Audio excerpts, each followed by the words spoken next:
Hey, Neurofeedback moms. Welcome to this live presentation.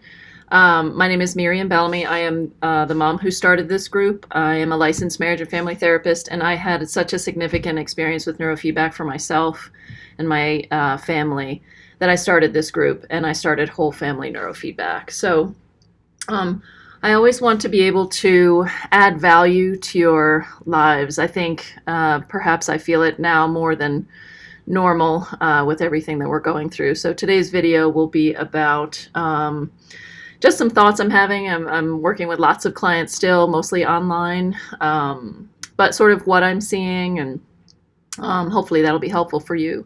Neurofeedback, I see very much as a family process. I think we tend to think about it as something we're doing to our child's brain or ours. And we miss that there is a family process piece that I think is just key to understand to be able to get the most out of neurofeedback.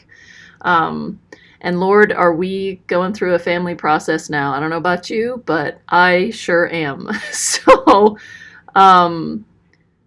I think we're living in something that really is unprecedented for us anyways. In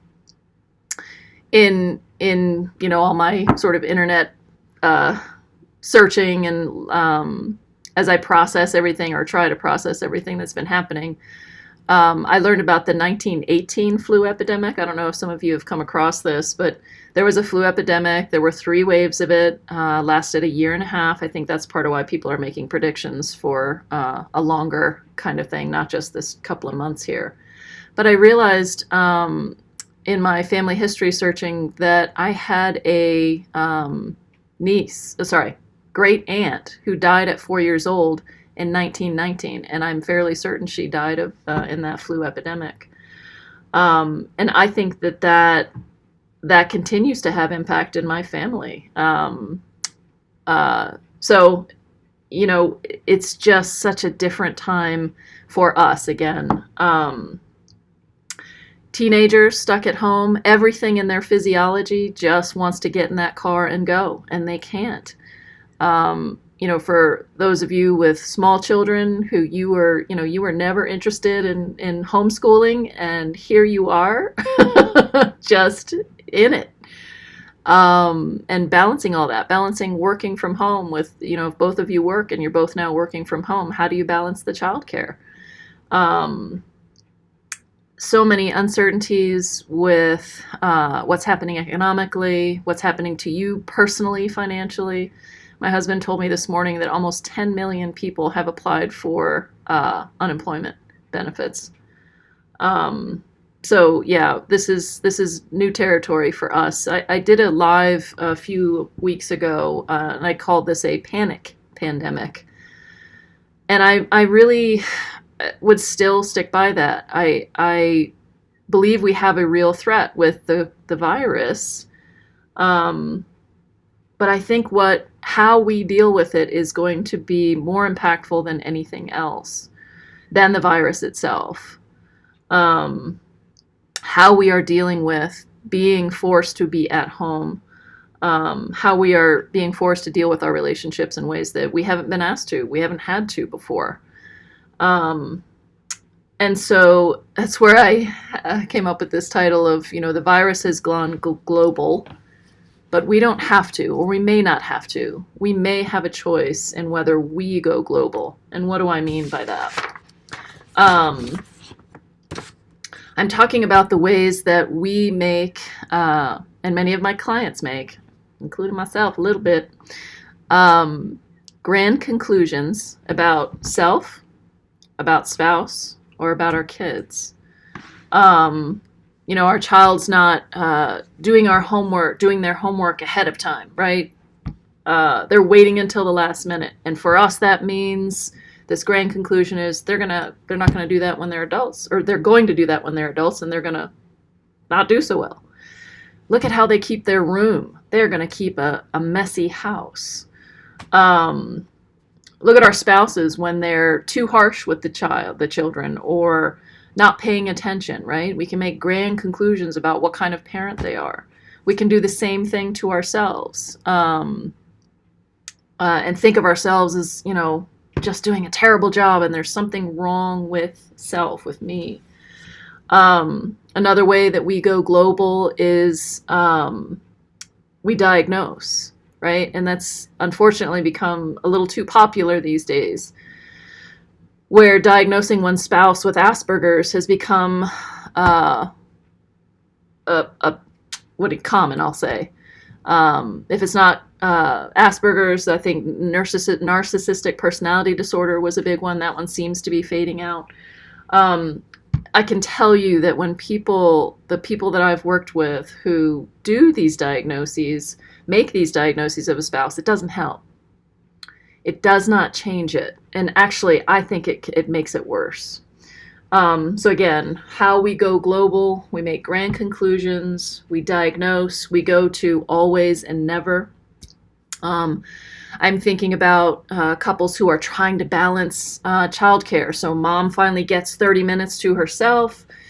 20 minutes in, she can hear child screaming in the living room, and she tries to ignore it, but then it continues, and she's wondering, what the heck is dad doing or not doing? Why won't he do this ever? And then she goes back to earlier in the week. It's like, oh, he's really stressed and upset about his work, and so I've got to go out and fix it for him, right? She goes out of the room, and right, mom and dad start into a very intense, very painful conflict. And then the grand conclusions are made, right? You always come in and don't believe in me and that I can handle this. You never pay attention. You're too sensitive. All these kind of things where, again, we just make these grand conclusions. And I think that conventional thinking actually promotes this kind of globalizing. Conventional thinking diagnoses. Diagnosing self or other. This idea of, in my field in therapy, we think we have to get to the underlying issues. Most of the time, what's so popular in my field right now is something called attachment theory. And so we go to the person's underlying attachment problem. And underlying, inherent in that theory and in that thinking is that something's wrong, either with you, your spouse, or your parents. It's this globalizing, diagnosing something is wrong. This idea of compatibility is a way to globalize. We're just not compatible. Or we are compatible, but there's a cost in that. To one or the other of the spouses. Getting to the root of the problem. All of these things promote this globalization rather than what is called a systems thinking approach. Systems thinking. I, in particular, follow something called Bowen Family Systems Theory. And it's an unconventional, more objective way of looking at our problems. And so systems thinking promotes a big picture. Not a global picture, a big picture. It promotes a more objective understanding of what's happening. It looks at what's happening between people, which is visible, rather than what's between your ears, which is not visible, right? And you can spend a lifetime trying to figure out what's going on between your ears or between your spouse's ears, and just not get very far. And again, usually when people are doing that, they're looking for what's wrong. So systems thinking looks at a way of interacting between people. It's more objective because you can actually see it. It promotes being in the moment versus making grand conclusions about, the example I gave earlier with that couple. If they could step back, right, and not make grand conclusions and not have their knee-jerk reactions. That's where maybe we have a choice. Can we pause for just a little bit and ask ourselves, do I have to react here? I love asking this question to my clients because I almost always get an honest answer. Lots of times people say, nope, I don't have any control over this part of me. I have to react in this moment. But at least they've got the question, they've got the idea that they may have some control over their reaction in the moment. And I hope from this video you can begin to think about, do I have to go global? I will tell you, I don't know if I've ever seen someone going global being accurate. It's I guess maybe paradoxically, it's too narrow when they go global. And this isn't about repressing what you think or feel. This is about being able to step back just a little bit and observe it without the self-blame, without the blame of spouse. And I'll say, I said I'd talk about how does neurofeedback help with this. I made an effort November, December, and January to do neurofeedback every day, and I almost did it every day. And I've had grand total over 400 sessions now. I'm probably getting close to 500. But one of the things that I noticed was I would be upset, in these last few months, I'd be upset with my spouse, which is where I'm more vulnerable to go global. And I'd be sitting in a neurofeedback session, a neuroptimal session, because I think this is unique to your neuroptimal. And if somebody has another experience with linear approaches, please, I'd love to hear about it. Share that in the comments. But I would so I'd be making these conclusions, I'd be stuck in that thought loop, and as the session would go, I would just notice that thinking just dissipate. A melting kind of a way. And I was less interested in trying to figure out, and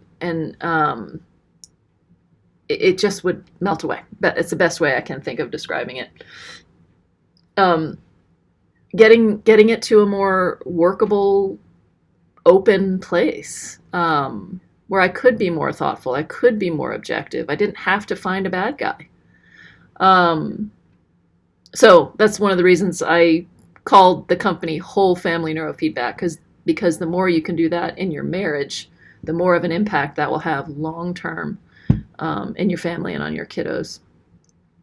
So just wrapping up, we are doing what we can to help people. I want to make neurofeedback as accessible as I can. I know a lot of you are unable to go to your offices anymore. You do have the option of the at-home program. So we are adding sessions to free additional sessions to our normal packages, as well as discounting the unlimited one. And I'll post in the group some more details about that. But if you're still with me, thanks so much for tuning in, and be well. Okay.